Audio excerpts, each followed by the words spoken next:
Erev Tov Charim. Oh gosh, we have been in a very interesting broadcast for Patreon, and you know, let me close out some of these windows here. I've got so many windows open, and I'm sure it may end up affecting the broadcast, the way the broadcast is the way it would be held here, and I don't want that to happen.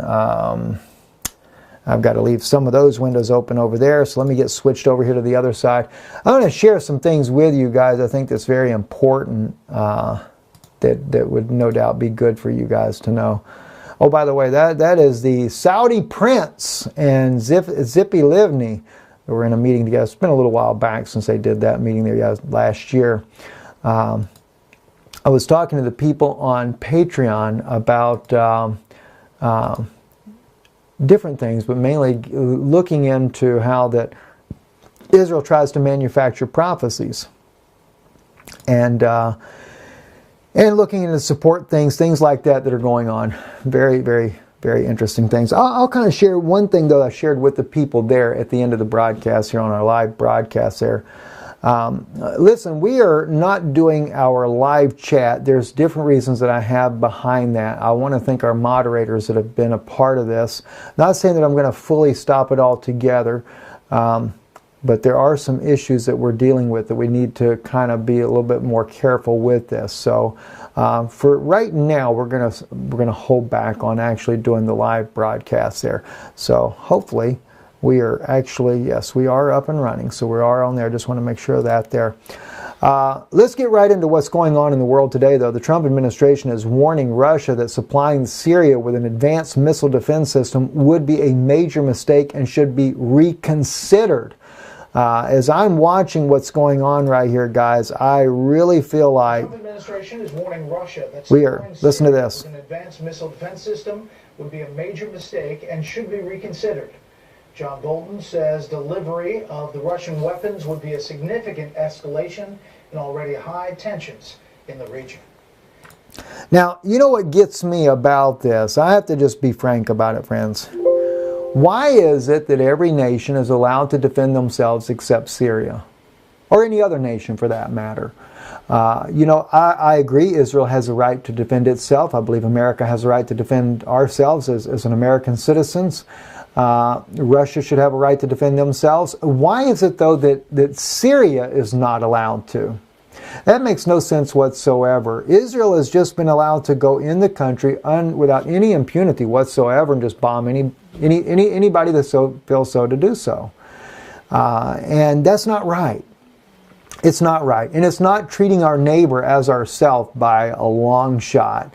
And this is one reason why we often say, you know, when we believe in standing with Israel, you know, we believe in standing with Israel truly with wisdom and knowledge, not just blindly standing for the state of Israel, especially in light of prophecy. You know, God says in Daniel 11, the violent, tells Daniel, Gabriel says, the violent of your people are going to try to establish division.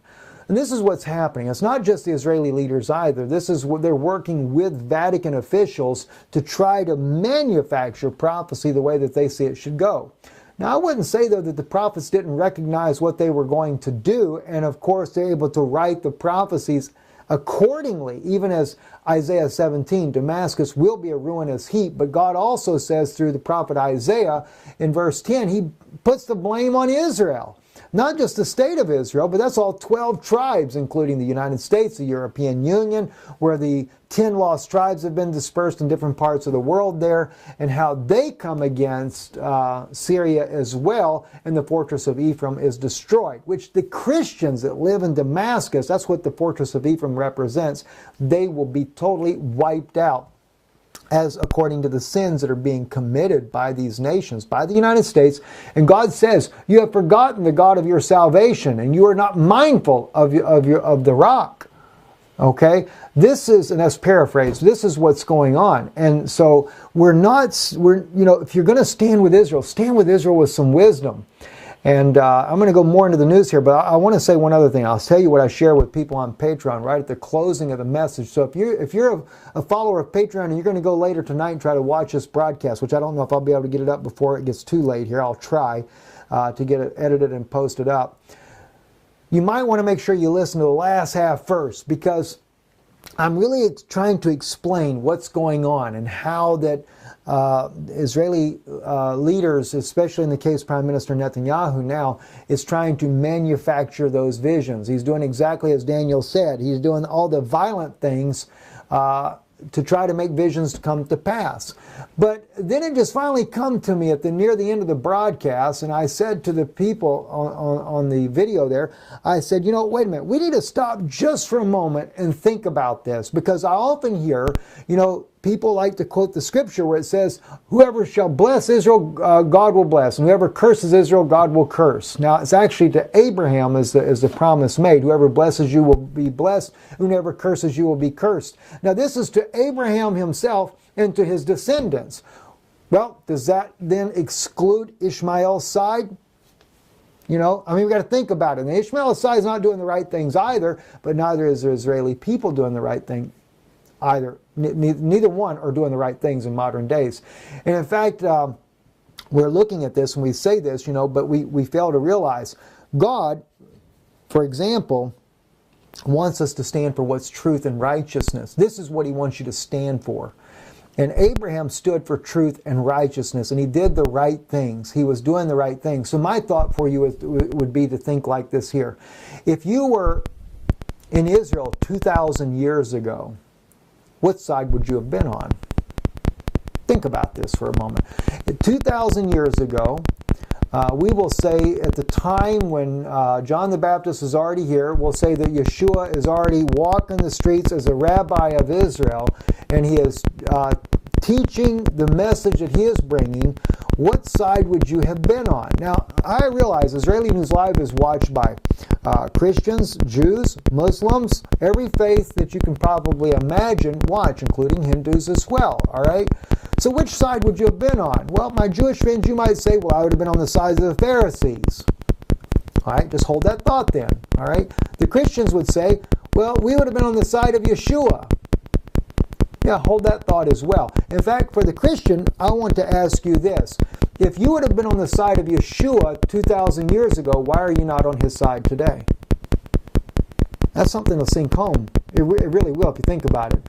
Because what I see happening is that most of the Christian community is on the side of the Pharisees today rather than on the side of Yeshua and his apostles. Let me explain what I'm saying, what I mean by saying this. All right? In Israel today, there are Jewish people that are coming to the point in their life that they believe that Yeshua is indeed the Messiah. They are believing upon him, and as a result, they are suffering persecution in Israel. Now, Prime Minister Netanyahu would say, no, the Christians do not suffer persecution in Israel. That is totally unfounded. Well, we have interviewed families from Israel that do suffer persecution that are believers, and you will find that it is generally those Jews that came to Israel because they were Jews, and they came there as Jews, but then ended up believing in Yeshua afterwards. The Hyde family was the most high-profile case that we interviewed recently. They were in Charisma magazine about how actually her son, how that they were trying to deport them from the nation and remove their citizenship, remove their right to their passports because they believe in Yeshua as the Messiah. So they're dealing with government entities that are trying to throw them out of the country because of their faith in Yeshua. But now, if you happen to be part of the elite, the evangelical movement that's for the New World Order, or if you're part of the Catholic groups there that are for the New World Order, then yes, you're going to be more than likely open with open arms. But I also have other friends there that very much speak to the Orthodox community on a regular basis that they've said to me, Steve, whatever you do, don't say to the people what I'm doing, because they would throw me out of the country. And they're Jews that are believers, but they know the danger for speaking the truth, what can happen to them. Now, these people are dealing with the exact same threats as 2,000 years ago. And oddly enough, everything's being set up like it was 2,000 years ago. We have a Sanhedrin council once again. We have Roman prefectors there in Israel that can dictate how the Israeli government does their own rules there. You don't believe that? What about the one Orthodox Jew that was saying that all the Catholic churches should be dismantled and thrown out of the country there because of their idol worship? Next thing you know, the Vatican demands Israel that this man be arrested, and he was arrested. The Pope of Rome, Prime Minister Netanyahu, goes to the rabbi over Mount Zion there where the tomb of David is and requests halakha law be given the Vatican Mount Zion. That's Talmudic law, by the way, in case of those of you that don't know. So everything that was 2,000 years ago is being set up in Israel all over again. And yes, the Jews are once again going back before the courts, the synagogue courts no less, and being tried. So what side would you stand on then is my question, especially amongst the Christian believers. You know, they say that we have to do we have to stand with Israel. We have to stand. If they want to blow up Syria, let them blow up Syria. Well, 2,000 years ago, what if they wanted to do that then too? You know, because who was actually supportive of the Syrians 2,000 years ago? It was Yeshua, right? Remember that one passage where the word spread in Syria that he was there healing the sick, and they came in a huge droves into Israel, and what did it say? All of their sick were healed. Not even like in the case in Israel, every one of them were healed, and they went back home to Syria rejoicing. So what side do you stand on? Because Yeshua 2,000 years ago stood for the Syrian people. And Yeshua did not send weapons to the different terrorist factions that were killing the Christians in Syria. Instead, Yeshua healed the sick and sent them home as a blessed people in Syria. So what side would you be on? All right, think about it. Now, in the case of my Jewish friends that are listening, let me share to you in this respective here. 2,000 years ago, the Pharisees of then are the exact same Orthodox community of today. Now, Rabbi Tovia Singer, a very well-respected rabbi, I know Rabbi Singer, we communicate back and forth from time to time. He has said that the Pharisees of then are the Orthodox community of today. All right, now, the only difference between 2,000 years ago of the Pharisee community then and the Pharisees of today is the fact that we don't have a temple and we're not offering sacrifices. But we're still following a Talmudic tradition, except now we have a written Talmud versus the oral Talmud, and maybe there was some form of written as well back then, we don't know, but we do know that the Babylonian and the Jerusalem Talmud were written several hundred years after Yeshua, so that they would not forget what the Talmud or the oral Talmud was. They considered this to be the oral law of Moses. My point is that 2,000 years ago, God must have been the most anti-Semite of all, if you were to, God forgive me for saying it like this, but I'm trying to make a point, Lord, so that people understand. Because God felt like that Israel was definitely not doing something that they're supposed to be doing, and He had them all exiled out of the land, even according to the prophecies that He'd prophesied through His prophets beforehand, that they would be thrown out of the country. Now, the Orthodox community has returned today doing the exact same things that were being done 2,000 years ago, and the only reason we're not being thrown out of the country today is because He has sent us home so that our eyes could come open so that we would recognize who the Mashiach really is. So we got to begin to wake up and say to ourselves, we're not doing anything different than 2,000 years ago, right? So again, I would have to ask you, what side would you want to be on? Maybe you might want to think about being on the side of those that were believing in Yeshua, because it didn't go into exile because of the believers in Yeshua. We went into exile because of what we were doing. Because even after the believers of Yeshua, after Yeshua Himself died on this cross and resurrected, well, the next thing we know, more persecution on the believers of Yeshua. Maybe that's what we were doing wrong. Maybe persecuting all these Christians is what caused us to get thrown out of the country. And not to mention, we're even breaking the commandments that God gave Moses. Moses told us when we come into the land, do not do, above all things, we were supposed to recognize not to oppress the people that were in the land. Now granted, He told Joshua when he went into the land to get rid of these different nations, man, woman, and child, because why? They were part of the Nephilim. That is written in the book of the book of Numbers in the Hebrew language, where you read the word giants, it is Nephilim. So for the Christian that doesn't believe that there were Nephilim in those days, you need to take a look at it again, because it was Nephilim. So we were basically eradicating the land of all these huge giants, not of human beings that were normal, and even as Jude said, they were preordained to this destruction. Now he's actually talking about the ones that crept in unaware, so undoubtedly they figured out how to change their size and not be giants anymore. That's a different subject altogether. If you watch Patreon, you'll get an idea of that. But the point is what side would you be on? Would you be on the warmongering side? Or would you be on the side of Yeshua? I would choose his side. And that's the side I'm defending today. That's why I stand with my brothers and sisters in Israel. And I pray for my people for their eyes to come open. That's what I'm doing. And then we can fulfill the prophecy a whole lot better than what we're doing. Now as we continue on though, this issue with Russia. Russia is sending in the S-300 anti-missile system to Syria after their IL-20 was crashed. And I actually just found out too, and I'm not sure where this is at. Let me see. Yeah, the electronic warfare system arrives in Syria. The report equipment intended to... I think I actually got it over here. Here we go. Russia's electronic warfare system has arrived in Syria, according to reports there. The Times of Israel is reporting that the equipment is there, and they're going to put this stuff into service there. Russia's trying to make sure that their pilots don't get shot down. Now, I realize Israeli generals are saying that, well, we were already back at base. The Russians are showing their satellite imagery that says, no, it's just to the opposite. You were there and you used our Russian plane as your cover to bomb indiscriminately inside of Syria. And again, if Israel is trying to defend themselves, I would understand it. But the point is even though Iran has been trying to help topple ISIS, Al-Qaeda, Al-Nusra, and a whole lot of these other jihadists that have been trying to overthrow the country, that Israel, United States, UK, Germany, and all these other thugs have been trying to support these thugs that are killing the Christians, what side do we stand on? Think about it, guys. You want to be blessed of God. You want to truly be blessed of God? Then think about what God's Word says. Stand with the Word of God.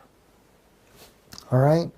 And God is wanting His people's eyes, Israel's eyes, to come open. And He clearly says that they would be blind until they recognize the Messiah.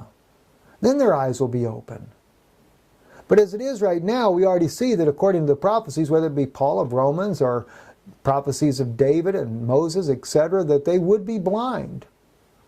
But oddly enough, the Christian is prophesied to be blind according to Revelation as well, chapter 3, the Laodicean church, who says that they have need of nothing because they are rich. But he says, knowest thou not, you are blind, wretched, miserable, naked, and don't know it. So maybe that's how the prophecy goes when he said, if the blind lead the blind, don't they both fall in the ditch? Sure they do. It is a problem, no doubt, and let's take a look here. Also, Putin on a telephone call today with Netanyahu confirmed the blame of the Israeli Air Force in the tragedy with the IL-20. I'm sure Prime Minister Netanyahu was very firm saying that it was not Israel's fault. I can't really say one way or the other. But I do realize that this situation that's going on right now, just because Syria wants to defend itself, Russia wants to make sure that the Syrians don't make another mistake and their own plane be targeted because the S-300 system is advanced enough to distinguish between the two. But Israel has already promised that they would take out the missile system if it is brought into the country. And I'm sure they will. Bolton is making it quite clear that they're not going to stand for it either. So what's going to happen? Will the Israelis stand down, or excuse me, will the Syrians stand down? Will Russia cave in and not deliver the system? Or will they deliver it and we end up in an all-out war? I do know one thing. There is still that prophecy yet to be fulfilled. 2/3 of the people of Israel will die in a battle. How could God allow 2/3 to die?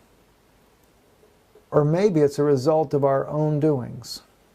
You know, I'm reminded of Shimon Samantov, who was on our broadcast once before, an Israeli believer in Yeshua, and he says that Netanyahu, he said, truly is the man that God has chosen. He said, but let me explain. He will be the one that will bring all the destruction upon the Israeli people. He said the 2/3 of Israel that will be killed will be as a result of his own policies. He said, so in that knowledge, he said, I support him. He said, because it is fulfillment of biblical prophecies. He said, but as far as what he does, he said, it's not right what he's doing. But it will usher in the coming of the Mashiach. Because after all, the Prime Minister of Israel is not the one that delivers Israel. It'll be the Messiah. And of course, God will deal with the nations that have come against Israel. But have you ever thought maybe perhaps that God deals with those nations that come against Israel, which, by the way, Israel is not limited to 3 tribes. Maybe God is coming to protect Israel that is on a global scale. The 12 tribes of Israel, that her eyes have come open to recognize who indeed her Messiah really is. It is coming to defend them. After all, that is his beloved, his wife. And there are those that are Gentiles that have been grafted in as well. Even like in the case of the story of Joseph, when he married the Egyptian woman, and Manasseh and Ephraim were grafted in to the olive tree of Israel by Jacob. I'm Stephen Ben-Nun. You're watching Israeli News Live. Consider supporting the broadcast. If you want somebody to tell you the truth, I will do my best to always be honest and truthful with you. I don't always say it'll be pleasant. And don't be afraid. Little amounts doesn't matter. Just the fact that you care enough to support the broadcast in a time when not many are going to stand for what's truth. IsraeliNewsLive.org is our website.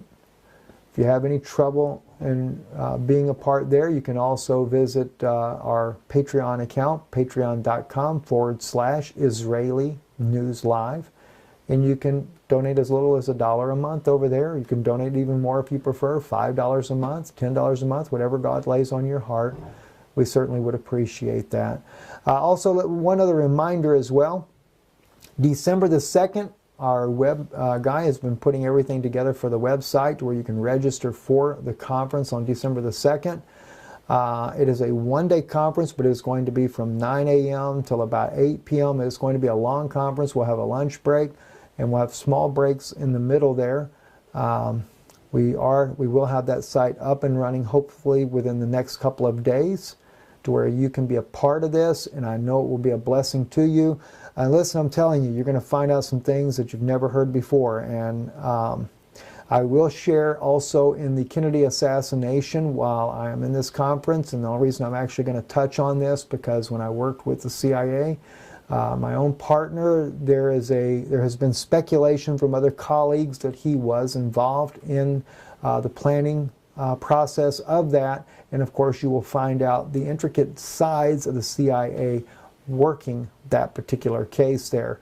I only know one angle of it, so I have looked at the other sides of it, and I do believe that when, in fact, I actually know someone that was on the Warren Commission as well. He's still living. He's way up in his 80s.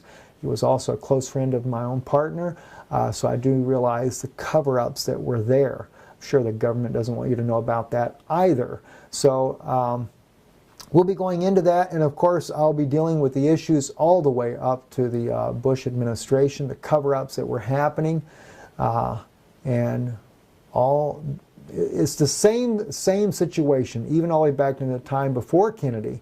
And of course, Kennedy was trying to change the world. He's trying to bring in a peace and stop the wars.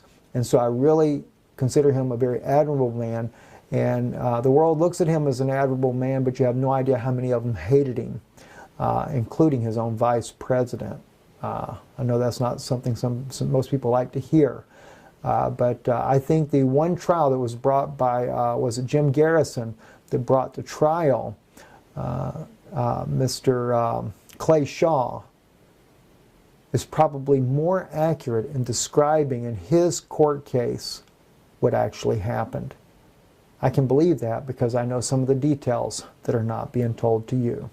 I'm Stephen Ben-Nun. God bless you. Thank you for watching tonight, and we hope to see you soon. Shalom, shalom. in a world, of course, of Ein Shalom.